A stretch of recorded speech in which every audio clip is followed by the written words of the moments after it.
Mesdames et messieurs, bonsoir et bienvenue. Dans ce journal, le ministre de la Culture était en visite de travail dans la région d'Agadez.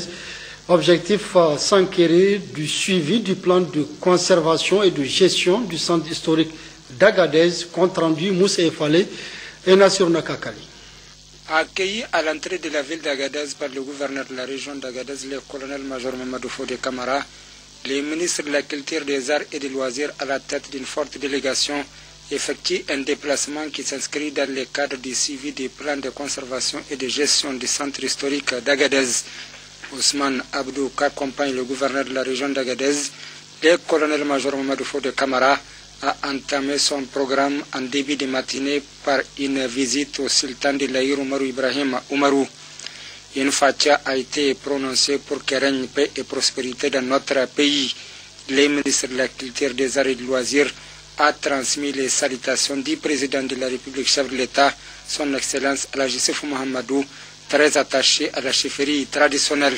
Visiblement très touché par cette visite, le sultan de l'Aïr Oumarou Ibrahim Oumarou a adressé ses sincères remerciements au président de la République, chef de l'État, son Excellence Alhaji Sefou Mahamadou et la délégation ministérielle. Les différents blocs du sultanat en construction sur fonds propres de l'État ont été des fonds en comble visités par Ousmane Abdou. Un réel motif de satisfaction exprimé par le sultan de l'Aïr à l'endroit des autorités de la 7e République. La direction régionale de la culture d'Agadez, deuxième étape, a pour mission principale la mise en œuvre de la politique culturelle élaborée par le ministère en charge de la culture à travers les différents services. Comme pour planter les décors, les troupes culturelles de la place ont été mobilisées.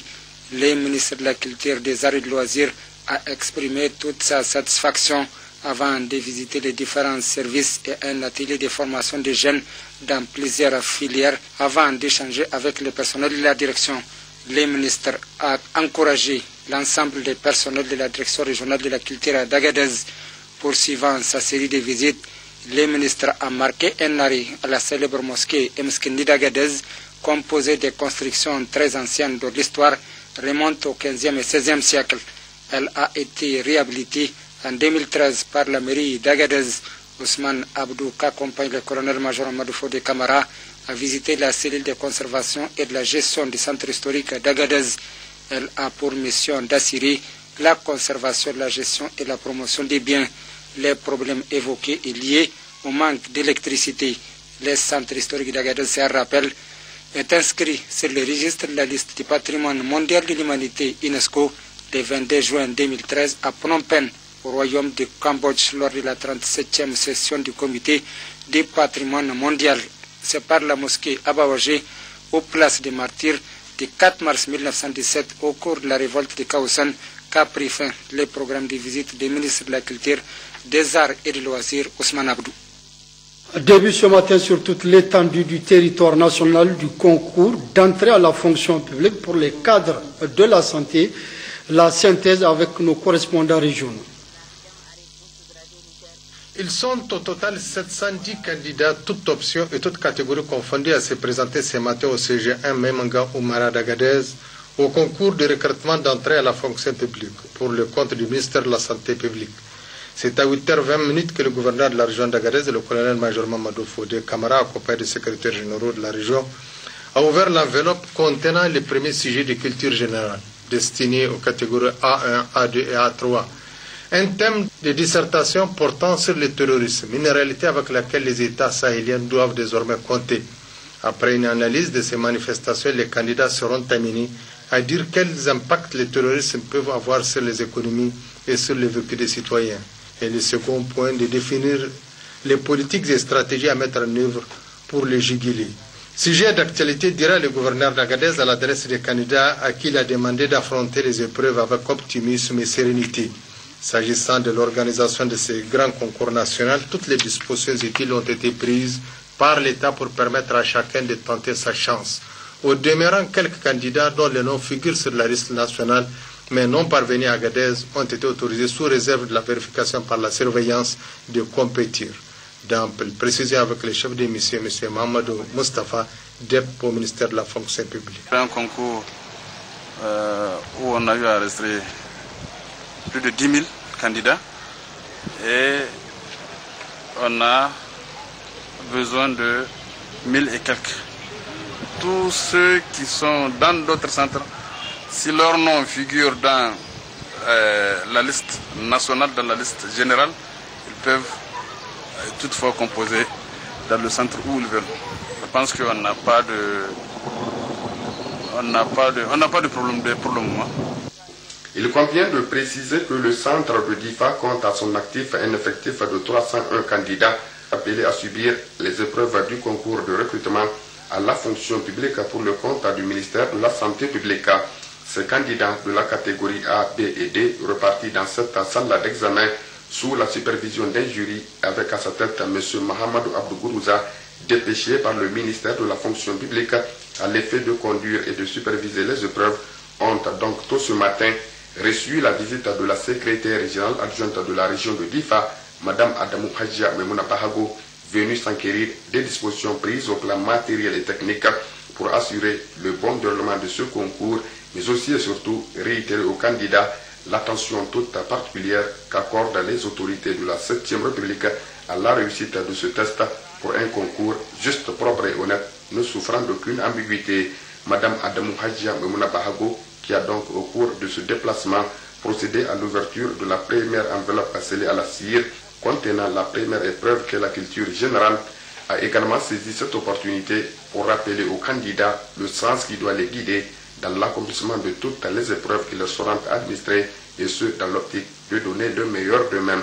Message apparemment bien perçu par l'ensemble des candidats qui d'ailleurs affichent une certaine sérénité face à la première épreuve.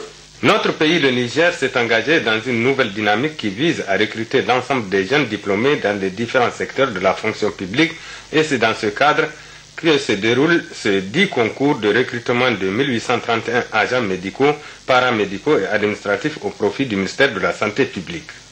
Dans la région de Dosso, ils sont au total 440 candidats, tous grades confondus, qui se sont retrouvés ce dimanche à l'école normale Malibéro, où le secrétaire général adjoint de la région de Dosso, M. Nafiou Mamadou, est allé au nom du gouverneur empêché pour non seulement constater les conditions prises pour le bon déroulement de ces tests, mais aussi et surtout pour encourager et prodiguer des conseils à ces candidats. Ainsi, en ouvrant les enveloppes contenant les premières épreuves pour les différentes catégories, dont les catégories A1, A2 et A3, qui partagent les mêmes épreuves, et les catégories B1, B2, C1 et D1, qui se retrouvent aussi avec les mêmes épreuves, M. Nafiou Mamadou se réjouit des dispositions prises pour le bon déroulement de ces tests, avant de rappeler aux candidats les efforts entrepris par l'État dans le cadre de l'amélioration des conditions de vie de nos laborieuses populations, dont le recrutement intensif des jeunes diplômés à la fonction publique pour répondre aux multiples sollicitations. Notons enfin que dans toutes les salles visitées, le secrétaire général adjoint de la région de Dosso a souhaité bonne chance aux candidats. Ils sont au total 176 candidats au titre de la région de Tillabéri à subir ce matin les épreuves écrites du concours d'entrée à la fonction publique pour le compte du ministère de la Santé. Ces candidats sexes confondus, repartis par catégorie B2 à D1, auront à concourir dans plusieurs options: infirmiers diplômés d'État, technicien supérieur de l'action sociale, technicien supérieur de santé, épidémiologie, microbiologie, nutrition, radiologie et santé humanitaire. En ouvrant l'enveloppe scellée contenant la première épreuve de la journée, épreuve commune de culture générale coefficient 2, le président du jury, Moustapha Ibrahim de la fonction publique, a donné d'amples informations sur le dit concours. Il n'a pas manqué de donner de sages conseils aux candidats, d'être attentifs, bien lire et comprendre, de ne pas se précipiter sur les épreuves avant de leur souhaiter bonne chance et bon courage. Toutes les dispositions sont prises pour que tout se déroule normalement. Aucune absence n'a été notifiée. On note également la présence à ces concours de quelques membres du syndicat unique des agents de santé SUSAS pour s'assurer du bon déroulement de ces examens. La région des Inders compte 1789 candidats répartis dans 2 centres. Le centre de l'ENSP et celui de l'école normale Askia Mohamed. Au centre de l'ENSP, ce sont les candidats des catégories A2, A1 et A3, tandis qu'au centre de l'école normale, ce sont les candidats de catégorie B2. Mamansani, superviseur de ce concours au titre de la région des Zender, nous donne plus de précisions.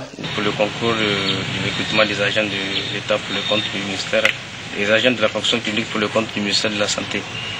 Donc, pour le centre de Zender, nous comptons 1789 candidats qui sont répartis entre deux centres. Il y a le centre de l'NSP et le centre de l'EN. Donc, c'est organisé de sorte que l'EN contient pratiquement tous ceux qui sont de la catégorie B2 et l'NSP tous ceux qui sont de la catégorie A2, A1 et A3. Donc, nous avons fait le lancement tout de suite avec le SCGI qui nous a fait honneur de sa présence et nous pensons que tout doit se dérouler dans les bonnes conditions. En lançant officiellement le concours, le secrétaire général adjoint du gouvernorat du Zender, Issa Moussa, après avoir ouvert l'enveloppe scellée contenant la première épreuve, a saisi l'occasion pour souhaiter la bonne chance aux candidats à qui elle n'a pas manqué de prodiguer des sages conseils allant dans le sens du respect des dispositions prises pour un concours propre ne souffrant d'aucun manquement. Le gouverneur de la région de Tillabéri a visité hier le chantier de réhabilitation de la route Walam-Manguézé. Les détails avec nos reporters Ablaï Mamoudou et Jibonou.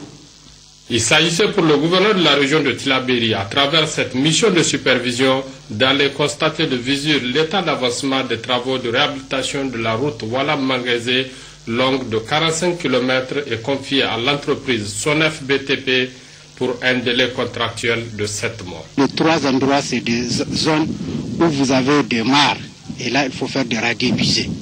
Ces radiers busés sont de l'ordre de 300 mètres pour ceux qui est Mandolo, 280 pour Tondipindi et ici de l'ordre de 180 mètres. Partout, nous avons placé des fils de bus de 202 mètres, 144 et 96 mètres. En dehors donc de ces ouvrages, vous avez des rechargements de la chaussée. Vous avez vu entrecoupé par axe et donc même le taux d'exécution est à plus de 95%.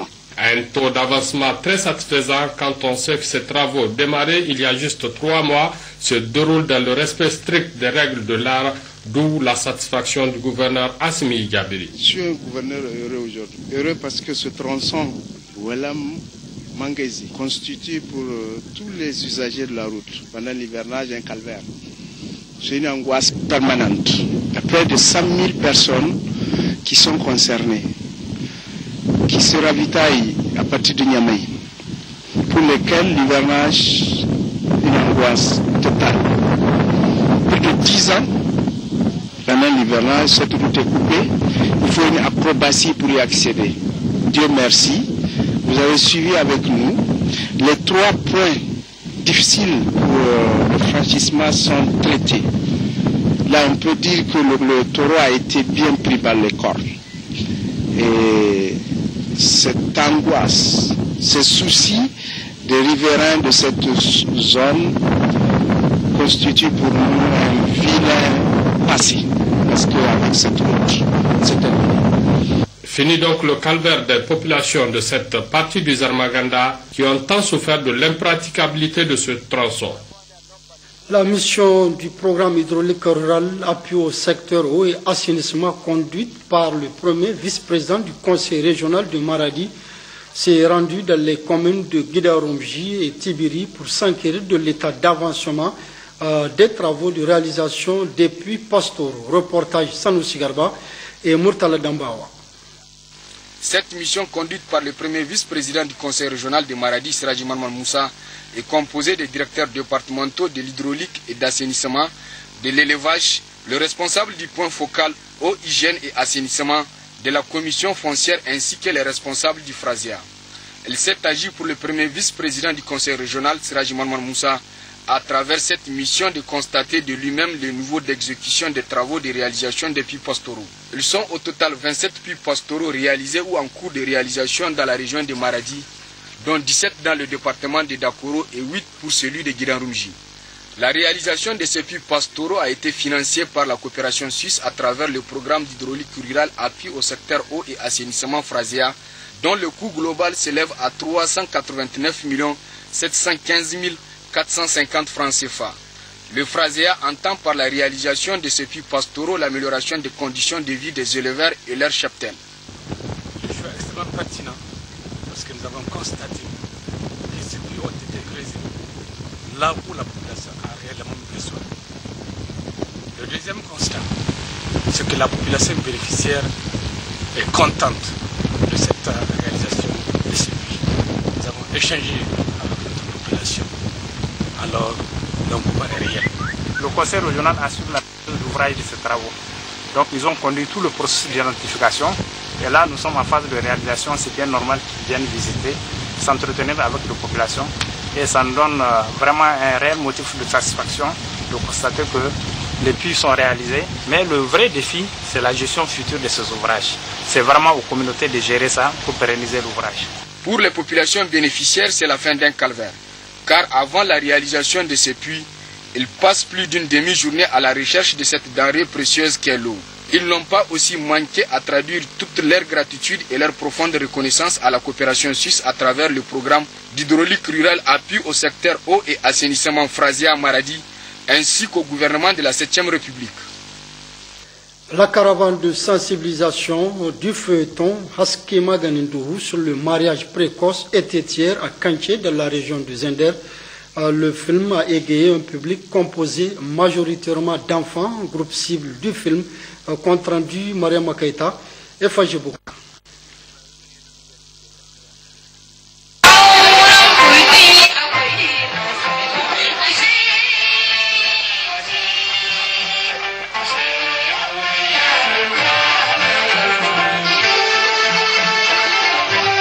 C'est par ce genre théâtral dit comédie musicale que la caravane du feuilleton Haskema Ganindourou, appuyée par le Fonds des Nations Unies pour l'enfance, UNICEF, sur le mariage des enfants était hier à Kanché de la région de Zender.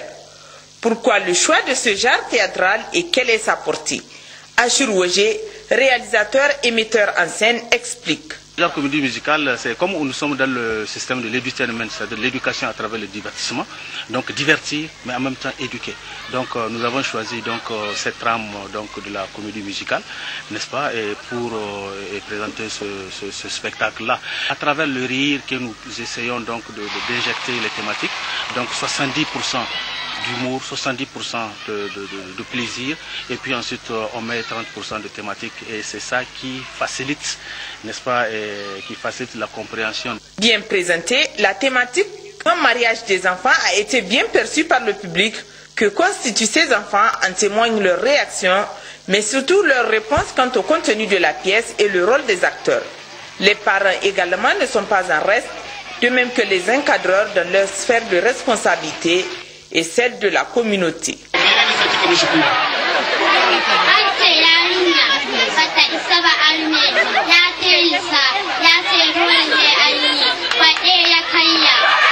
in aka je wajen aihuwa ka a samu matsala a yaran ba su isa ba alimi aka musu wajen aihuwa matsala ake samu sai ki gana ta kashe-kashen kuɗi ana zuwa likitoci.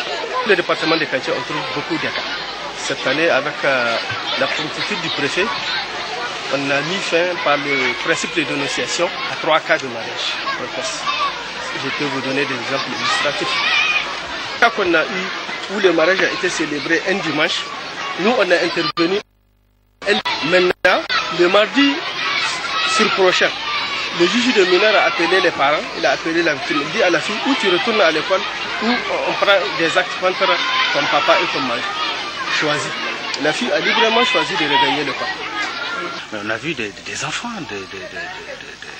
des mômes comme on dit, et qui ont très bien compris, qui ont compris la teneur du message, celui donc du mariage d'enfants.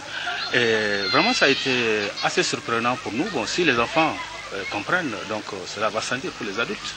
Et oui, les enfants ont bien compris et au-delà s'engagent à conseiller leurs parents à bannir cette pratique qui les prive de tous leurs droits. Le président directeur général de la société Solutions technologiques du transport du Bénin a rencontré vendredi dernier des opérateurs économiques nigériens. Il s'est agi pour lui de leur expliquer les dispositions technologiques prises au niveau du port de Cotonou et du corridor Bénin-Niger qui facilite depuis un certain temps la tâche aux usagers. Récit Gérard Ablaziz.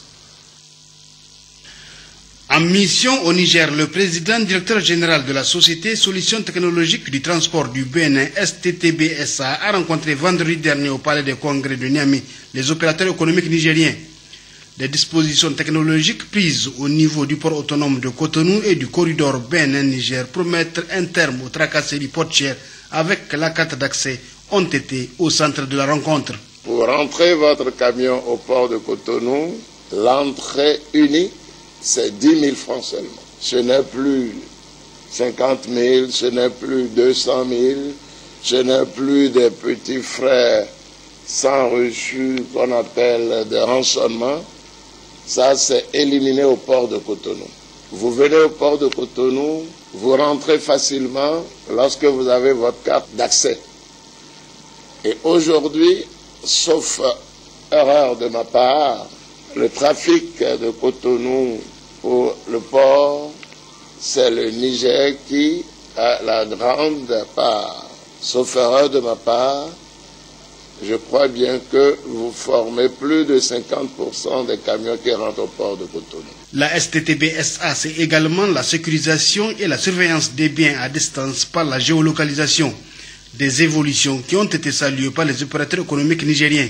Monsieur Lassisi, je le dis, je le répète, était au Canada. Et il a transféré son expérience vers le Bénin et pour que les difficultés qui assaillent les deux pays puissent être résorbées. Quand il est venu, il a fait une carte magnétique. Cette carte magnétique est payée à 10 000 francs seulement. Vous voyez le gap qu'il y a. Quel service il nous a rendu? Au minimum, une réduction de 240 000 francs. Pourquoi ne pas le saluer? Je vous demande d'applaudir ce PDG qui nous a rendu un grand service, un goulot d'étranglement entre les deux pays. La STTB-SA ambitionne d'ouvrir une succursale à Niamey pour être plus proche de sa clientèle nigérienne nombreuse. Une rencontre de sensibilisation sur les droits des populations organisée par l'Association des droits humains et du développement humain a regroupé hier dans la commune rurale de Yagourou les populations de cette localité. Objectif, les sensibiliser sur leurs droits. À récit, Zakari Maman. Cette journée de sensibilisation des populations du village de Bankara, initiée par l'Association des droits humains et du développement ANED Iziboun, se veut une rencontre d'échange et de partage devant contribuer de manière significative à la promotion et à la protection des droits humains, de la démocratie, de l'état de droit et au respect des droits du citoyen. Nous avons été sollicités par ces campements de Bankara pour sensibiliser ces populations sur leurs droits et devoirs et surtout mettre un accent particulier sur la gestion du conflit agriculteur-éleveur, surtout en cette période d'approche. Donc nous avons sensibilisé les populations sur tout ce qui est leur droit, à savoir le droit d'être protégé, le droit d'aller à l'école, tout ce qui est le droit qui renferme la constitution du 25 novembre 2010. Mais à côté aussi, nous avons dit qu'à côté des droits, vous avez aussi le devoir. Donc, droit vraiment devoir aussi de payer les impôts, droit de respecter les textes de la République, et tout ça là sont des devoirs qu'ils doivent respecter. Le responsable Aned Izoboun de Dosso a parlé de l'association et de ses objectifs, l'objectif recherché à travers cette rencontre de sensibilisation. Le secrétaire général de la préfecture de Terra, lui, a mis l'accent dans son intervention sur les droits et devoirs du citoyen. Abdou Mohamed s'est longuement attardé sur les conflits entre les acteurs du monde rural, notamment conflits entre agriculteurs ou agriculteurs-éleveurs. En cas de problème champêtre, il y a des voies tracées selon les textes du Code rural pour trouver des solutions appropriées. Personne ne doit se faire justice, a martelé le secrétaire général de la préfecture de Terra. S'agissant du problème lié à l'exploitation des champs, souligné par la plupart des participants, et les débats engagés autour de ce problème auront permis aux uns et aux autres de comprendre davantage leurs droits et leurs devoirs. L'ANED et les autres acteurs se félicitent. Je félicite beaucoup cette association parce que vraiment, pour la commune, c'est une aide qu'ils ont apportée. Là où la commune ne peut pas toucher directement, ils sont venus aujourd'hui et je suis très fier. Et c'est sur une note de satisfaction générale que s'est achevée cette journée de sensibilisation qui, à n'en point douter, aura contribué donc à la maîtrise par les populations du mécanisme de gestion et de prévention des conflits. Il est bon à savoir que l'ANED, cette jeune structure, prône la promotion des droits humains et le développement socio-économique des populations à la base qui constitue une condition essentielle pour le renforcement de la citoyenneté, la quiétude sociale, la paix et la sécurité. Le comité de direction d'Orange Niger, avec à sa tête le directeur général, a visité certaines de leurs réalisations dans la région de Tawa. Les précisions avec nos reporters Asmati Yani et Laolissini. Désormais à Tawa, l'on peut consulter les prix des denrées alimentaires et du bétail à partir de son téléphone grâce à Orange Niger. Cette cérémonie marque ainsi le lancement officiel de la Baroun Kassoua par le DG d'Orange Niger en collaboration avec la Chambre régionale d'agriculture. Selon son président El Haj Aboubakar Ahmed, le partenariat entre Orange Niger et les chambres d'agriculture connaîtra un nouvel élan avec le service vocal et la couverture de plus de marchés et de produits. Le gouverneur Barmo Salifou, pour sa part, a félicité Orange Niger d'avoir mis à la disposition des habitants de l'ADER ce service. Couplé au lancement de la Baroun Kassoua, l'inauguration du dépôt Orange Niger a été un ouf de soulagement pour les clients d'Orange Niger qui veulent transférer de l'argent par Orange Money.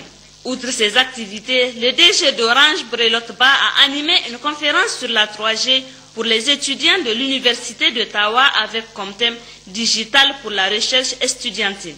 Quand on parle du digital, on parle bien évidemment du haut débit et l'accès à Internet et des usages sous-jacents, selon les estimations. L'opportunité qu'on a en Afrique de se connecter à l'Internet, de vivre cette révolution numérique, passe clairement par le mobile. Parce que le mobile les usages mobiles correspondent beaucoup à nos modes de vie et également aux contraintes. Regardez par exemple les difficultés qu'on a sur l'électricité. Quand on a une ligne fixe, quand il n'y a pas d'électricité, ça ne marche pas. Alors qu'avec le smartphone, dès lors qu'on a de la batterie, on peut l'utiliser pendant 24 heures, voire plus dans certains cas. Suffisamment éclairés par rapport à l'importance de la 3G, les étudiants ont intervenu pour poser des questions pertinentes auxquelles le DG d'Orange, j'allais dire le conférencier, a apporté des réponses appropriées. Notons auparavant la visite de la salle informatique au niveau du CEG1 et une salle de cours à l'école ADER où des élèves de CE1 suivent le cours avec des tablettes numériques. Toutes ces réalisations sont à mettre à l'actif de Orange Niger, comme pour dire les cours changent avec Orange, la vie change avec Orange.